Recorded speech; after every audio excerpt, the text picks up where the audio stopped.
This is how to deploy React app on Vercel. From your dashboard, click Add New, select Project. Then you can import a React app from your Git repository, or you can choose a template. So we will choose a template. Click Browse All. Then find a React template.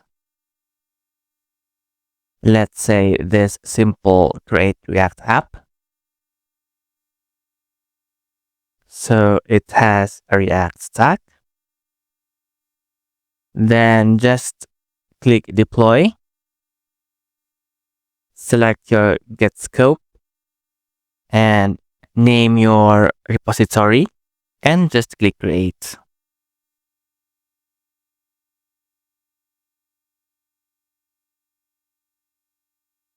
Then we have just deployed a React app.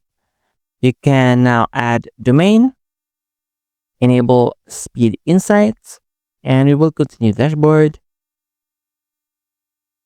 And your repository is found on your GitHub. So this is how to deploy React app on Vercel.